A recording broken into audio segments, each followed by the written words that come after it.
Stand by. Our officers are in place, sir. They're in danger. Look, I understand that, Patricia, but I don't have that authority. Excuse me, sir, but what authority do we have here? Is the president leaving it up to us? The president has approved every snatch plan presented for review. But that's for review, George. This is actionable. I can't call him until we're all on the same page. The same page? Mr. Berger, is this some type of code speak, sir? Give me a status report on the traffic around the package. Alex, we need an update.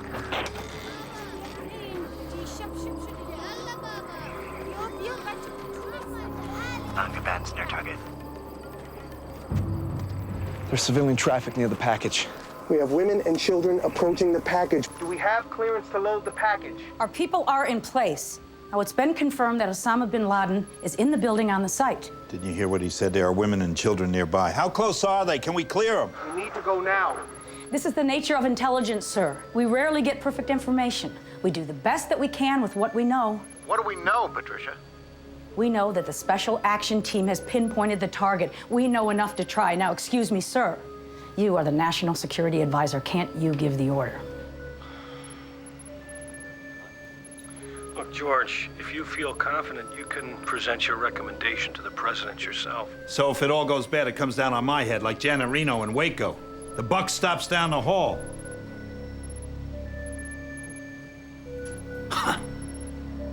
Mr. Berger, sir.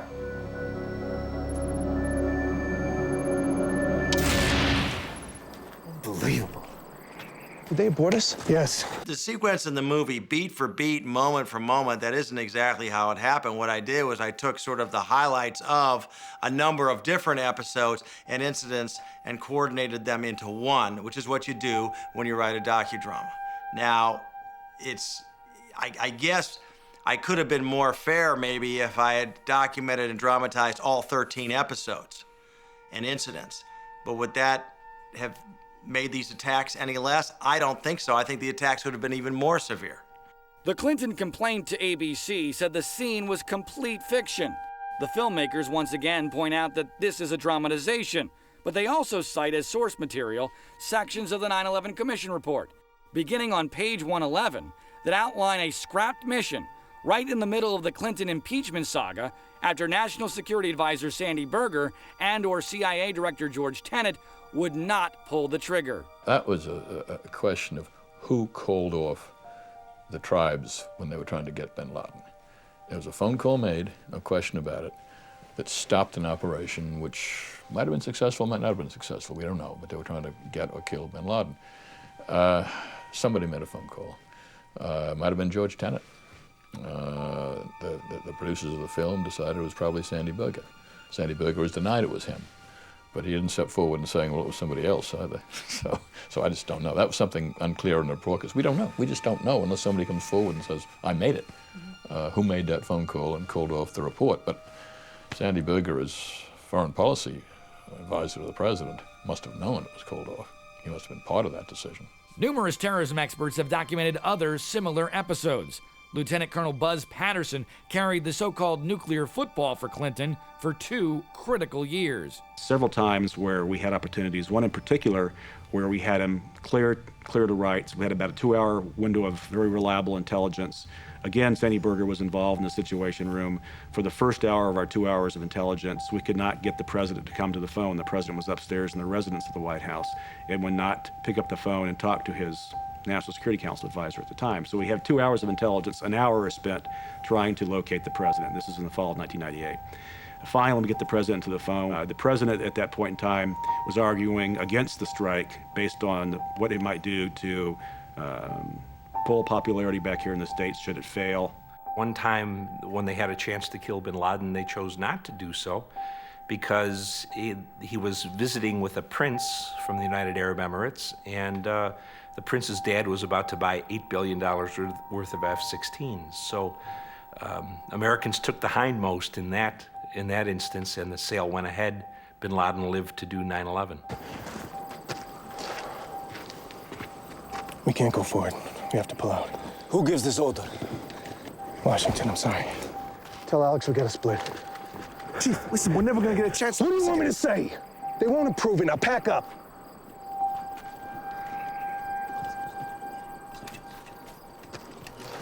Come home. Alex, the package is canceled. Repeat. Repeat. I repeat, the package is canceled. Come home. Understood.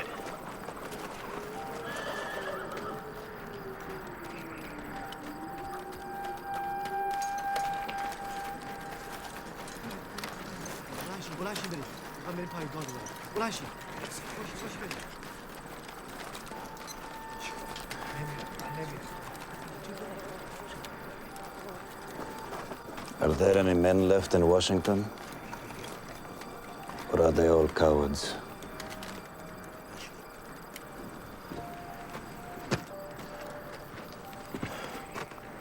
Any activity that was within the definition of sexual relations that I was given in the deposition. I said that I did not do those things that were within that definition, and I testified truthfully to that.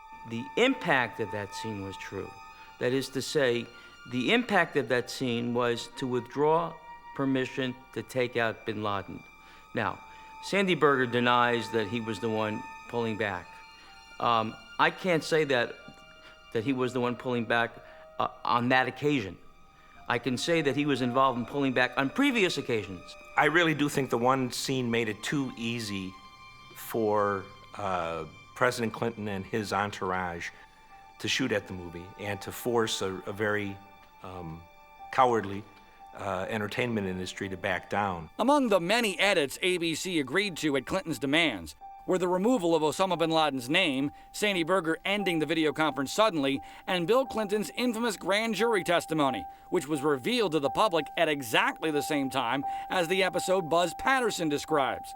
Most of the edits had little, if anything, to do with historical accuracy, but rather with elements that built drama and clarity into the sequence. The resulting scene is hard to follow and drained of its power and impact. And the end result, to me, is confusing, and I don't really understand the scene anymore, and I directed it. And it's stunning, because to some extent, ABC buckled.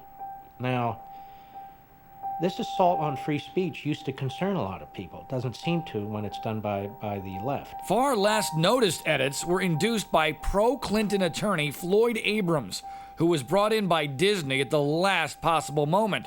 They had to do with eliminating references to impeachment and its likely impact on Clinton's willingness to take risks in the fight against Al-Qaeda. His highest priority in my time there was not being impeached. He was more concerned about scandal management, the Paula Jones lawsuits, the Monica Lewinskys, the Kathleen Willies, the Broderick situation. All of those were well higher on his hit parade of things he was concerned about than protecting the country, protecting our national security, and taking out bin Laden. Ironically, creating such a connection between impeachment and 9/11 was not even the intent of the writer. The way we portrayed that in the movie is that this is a president who is somewhat hamstrung in what he can do, and I thought that made him look better. But they wanted that excised. The truth hurts, I guess, huh? But that's the truth that they didn't want you to know. One of those making sure that nothing happened to Bill Clinton's poll numbers to make him vulnerable to being removed from office just happened to be the person at the epicenter of the path to 9/11 controversy, his national security advisor, Sandy Berger. Berger was much more concerned about the political side of the Clinton administration than he was the national security side of the Clinton administration. That was true of everybody, whether it be Bruce Lindsay, or Janet Reno, or Madeleine Albright, or Secretary of Defense William Cohen. They were all politicians first and stewards of our national security second.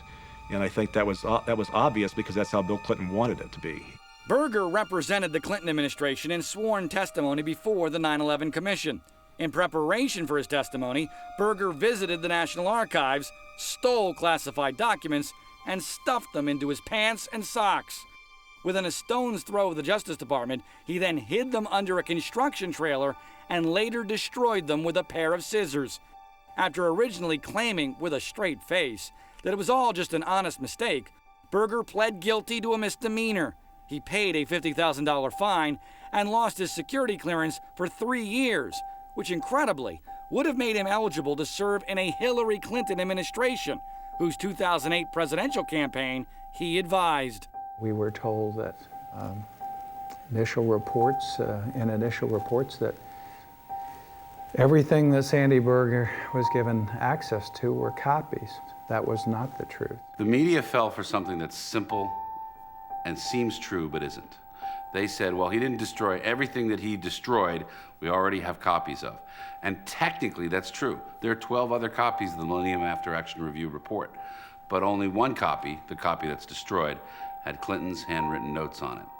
And it's Clinton's handwritten notes which they feared would come out, because it would reveal that Bill Clinton did not take terrorism seriously, did not take al-Qaeda as a long-term threat, saw it as a short-term threat for the millennium, maybe for a month, but after that, he wanted to let the bureaucracy go back to the status quo, and the status quo was setting us up for 9/11.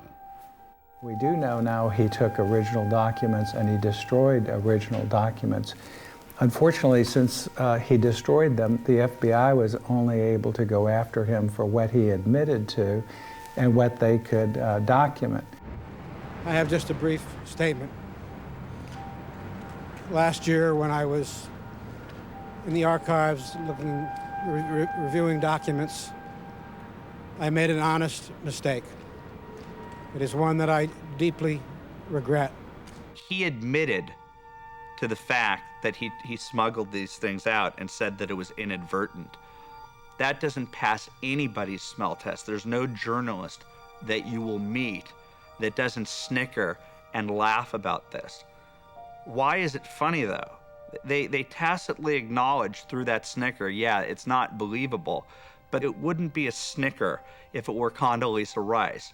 This would be the type of thing that would rise to the level of a bumper sticker like Bush lied, people died, you know, or no war for oil. Nothing could be more indicative that they have something to hide. Well, basically what you've got here is two guys, Bill Clinton and Sandy Berger, both of whom are convicted and have paid fines and been proven as liars, calling me a liar. And, you know, I enter my house justified. I had it right, and that's why they were angry. Here is a president who's been caught in some of the most blatant and obvious lies that any president has ever been caught in. And he's saying, I just want him to tell the truth. I just want people to tell the truth. And here's Sandy Berger, who's been caught literally stealing documents from the National Archives, calling me a liar and calling me a deceiver. This thing is just rotten to the core. I mean, you know, if you or I stole documents from the National Archives, we would be accused of spying and sabotage against the nation. We would be facing 25 years. These guys got away with a lot. Despite the obvious reality that the stolen and destroyed documents had to be devastating to Berger and the Clinton administration to be so reckless in getting rid of them, the mainstream news media has virtually ignored this amazing story. A man who in 2003 was arrested for stealing documents from the National Archives is now going on national television and being given a half hour of prime time on CNN with Wolf Blitzer to trash us and accuse us of criminally distorting history when he's been found guilty of it. That's the stuff of satire. Those who have seen it describe it as misleading and inaccurate, and in some cases a fabrication. For Wolf Blitzer, in the course of that half hour, to not even make that connection, never even ask the question, is shocking to me, because I believe, and there's a lot of other people who believe, that there was a direct connection between Sandy Berger going into National Archives, stealing documents in his pants and his underwear, going out of there and destroying them, that there was a direct connection between that and the attack on the path to 9/11.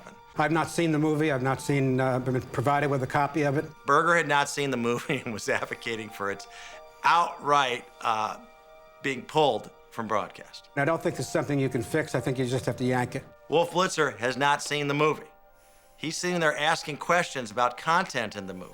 In that same interview, Berger made the false claim that the only real chance the Clinton administration had to get bin Laden occurred in the unsuccessful missile strikes on what turned out to be a pharmaceutical plant and an apparent terrorist camp during the height of the impeachment scandal.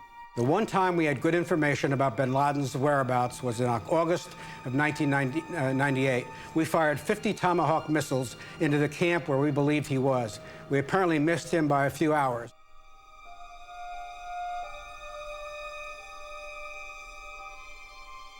Also that fall, the Predator captured even more extraordinary pictures. This tall figure in flowing white robes. Many intelligence analysts believed then and now it is Osama bin Laden. The most absurd claim against the film's accuracy came in the realm of Secretary of State Madeleine Albright and how advanced word of the 1998 strike leaked to bin Laden through Pakistan. Commander! Bin Laden slipped out before the missile struck. By accident? Sheer luck? He received notice from Pakistan. Using missiles for assassination was destined for failure. You know why? Because Washington informed Pakistan. You tried to kill Osama. The Taliban assault me. Don't you see? This is your doing, The Pakistani government was informed when, exactly, of the pending attack? The president feared missiles crossing Pakistan's airspace could be mistaken as an attack from India, possibly igniting a nuclear exchange between two countries looking for any excuse to go to war with one another. We had no other choice. I recognize that, but when did we let them know? Madam Secretary, the Pakistani Security Service, the ISI, has close ties with the Taliban. We tried to time the disclosure through General Ralston so that any warning would be too late. They got Madeleine Albright to put together a letter attacking the miniseries for portraying her as having notified and warned the Pakistanis of a missile strike against bin Laden. Now, once again, later on, of course, they stopped saying this because that's exactly what she did. And the way we portrayed it in the movie is exactly as it happened. The problem was Madeleine Albright hadn't seen the movie. The people who wrote that letter for her hadn't seen the movie. So they thought there was a scene in there where we show her on the phone calling Pakistan and warning them, and we show no such scene. We depicted in the movie exactly as she later described it, but then she didn't see the movie, so how would she know? Of course, that didn't stop members of the news media, who also hadn't seen the film, from being duped into expressing outrage over scenes that were never even in the film. There's apparently another scene in this film, and we haven't seen it, that depicts Madeleine Albright, the former Secretary of State, as basically tipping off the Pakistanis that missiles were on the way and that presumably word got to Osama bin Laden and he escaped because of that tip-off, some sort of internal word. What do you remember about that incident? That also was false. Let me bring up the Madeleine Albright scenario that's portrayed in the film. She's notifying Pakistanis of a strike against bin Laden. That is patently false. It did not occur. What purpose does it serve in the film to alter the truth is what I'm trying to understand. If you're Sandy Berger and you see a scene in which a character, an actor, plays Sandy Berger and he says, don't do it, CIA operatives have Osama bin Laden potentially available to kill or capture, and he says, stop, don't do it, you're going to be pretty angry. As far as you know, that never happened. That never happened. The edits to the film were not the only casualties of the controversy. Scholastic, who was enthusiastically promoting use of the film as a teaching tool in public schools, also bowed to left-wing pressure. The idea that ABC would make this free and give it to school children? Good grief, we can't stand for that. Scholastic terminated its contractual arrangement with ABC on yesterday. On its website, Scholastic has also posted a letter from its chairman saying it hopes that the new materials help students understand the difference between fact and fiction. And as for why Scholastic is doing anything at all, they say they don't want teachers to shy away from controversial topics. Now, the fact that Scholastic caved, the fact that an educational institution in this country would play it safe does not surprise me. It was a unique situation. And people started, abandoning ship pretty quickly. Scholastic wasn't the only supporter of the film to jump ship. Harvey Keitel, the star of the film, who played FBI agent John O'Neill, who was killed on 9/11, went on CNN and bailed on the path to 9/11. When I received the script, it said ABC History Project. I took it to be exactly what they presented to me, history, and that the facts were correct. It turned out not all the facts were correct. Well, one thing you find when you work with Harvey is very quickly upon meeting you, he makes sure that he lets you know that he was a Marine. And, you know, Marines are tough guys. And they're right there in the trenches, and they fight side by side, and they're with you. So, you know, I thought it was great that he was a Marine. The spirit on this movie has really been incredible. I'm really grateful to all of you. I hope we have a big success.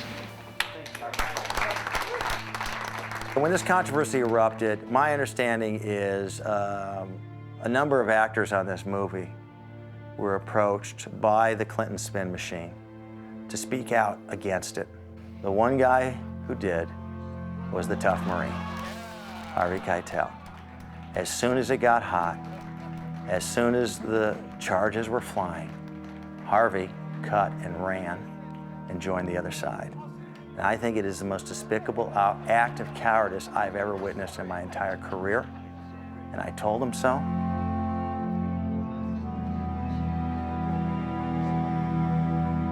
Another principal who became a critic of the film only after the Clinton team made it clear that they were looking for supporters was Clinton's counterterrorism appointee, Richard Clarke.